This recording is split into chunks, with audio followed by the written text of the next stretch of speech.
The split personality of computing. Why Linux rules the cloud, while Windows runs the screen. Hello? My name is Alex Yu. I am a professor of data science and artificial intelligence in Hawaii. In this video, I want to explore what I call the split personality of computing. What you see on your laptop is very different from what actually happens inside a cloud-based data center. Think of it this way. When you're eating dinner in a restaurant, you use forks and spoons at the table. But if you walk through the kitchen on the way to the restroom, you suddenly notice that the chefs are using an entirely different set of tools. Computing works the same way. The tools designed for users and the tools that power the system behind the scenes are built for very different purposes. When people hear the phrase open source, what often comes to mind are familiar tools such as Python, R, or MySQL, software libraries and databases that many students and analysts use directly. Far fewer people think about Linux, even though it is arguably the most successful open-source project in history. The reason is simple. Most people rarely see Linux even though the mobile phone OS Android is built on the Linux kernel. In the consumer world, Microsoft Windows and Mac OS dominate laptops and desktops, shaping our everyday computing experience. Yet beneath this familiar surface lies a kind of technological split personality.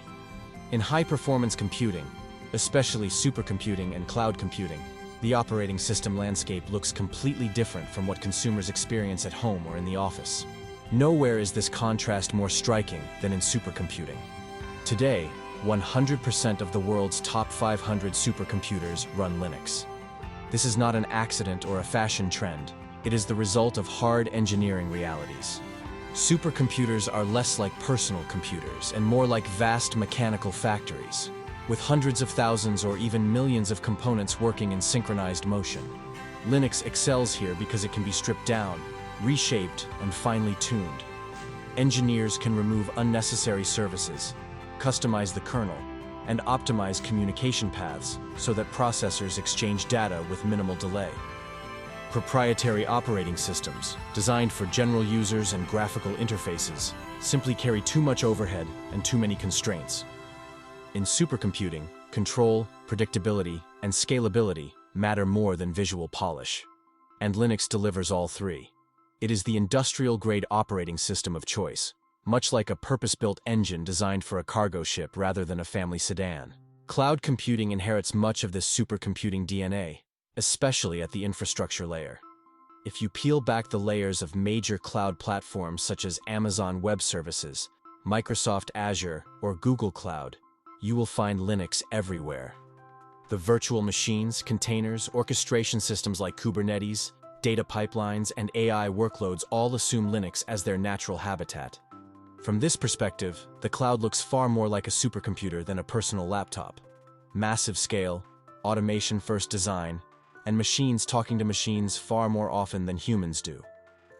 Further, Linus's law asserts that given enough eyeballs, all bugs are shallow.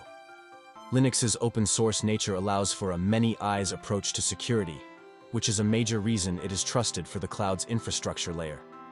Yet at the user-facing layer, the picture flips almost completely. Many enterprises interact with the cloud primarily through Windows-based environments, Windows virtual desktops, Windows Server applications, Active Directory for identity management, SQL Server databases, and .NET-based business systems. For an employee logging in from an office or home, the cloud often feels like Windows, but somewhere else. This creates a hybrid model that is both elegant and slightly ironic. Linux runs the engine room, quietly, efficiently, invisibly, while Windows provides the dashboard, the steering wheel, and the controls that humans actually touch. Microsoft Azure illustrates this perfectly.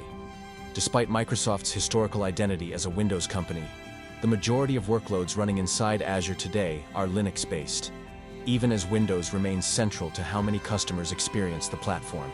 Nonetheless, there is a hybrid solution, the Windows Subsystem for Linux, WSL.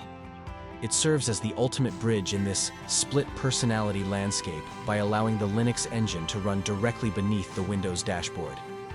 Instead of forcing a choice between the two, WSL enables users to run a full Linux environment, complete with its command line tools, utilities, and even graphical applications, within Windows, without the resource-heavy overhead of a traditional virtual machine. This integration is so tight that you can open a Linux terminal to run industrial-grade code while simultaneously managing those same files through Windows Explorer or editing them with Windows native tools like Visual Studio Code. macOS, by contrast, plays almost no direct role inside the cloud itself. macOS is dominant at the endpoint, developers' laptops, creative professionals' machines, but Apple does not position macOS as a server or cloud OS. Ironically, many developers use macOS laptops to deploy Linux workloads to the cloud, reinforcing Linux's backend dominance even further. So, the cloud resolves the apparent paradox neatly. Linux wins wherever machines talk to machines, while Windows wins wherever humans talk to machines. Cloud computing didn't replace desktop operating systems. It abstracted them upward, allowing each OS to dominate exactly where its design philosophy fits best. The implications of this split are reassuring rather than intimidating. If you are not a developer or systems engineer, you probably do not need to master Linux at the command line level to be productive or successful. Mastering Windows or macOS is perfectly sufficient for most professional and academic work. However, understanding what is happening behind the scenes is increasingly important. Knowing that the cloud runs on Linux, much like knowing that airplanes rely on complex physics, even if you are not a pilot, helps you reason more clearly about performance, security, scalability, and cost.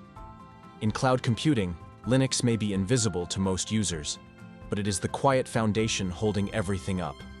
Appreciating that hidden layer turns the cloud from a magical black box into a system you can understand, explain, and ultimately use more intelligently.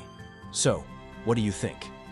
If Windows is the steering wheel and Linux is the engine, how much does a driver really need to know about what's under the hood? Share your thoughts here. And if this perspective helped clarify the cloud for you, please like, subscribe, and share. Thank you for watching.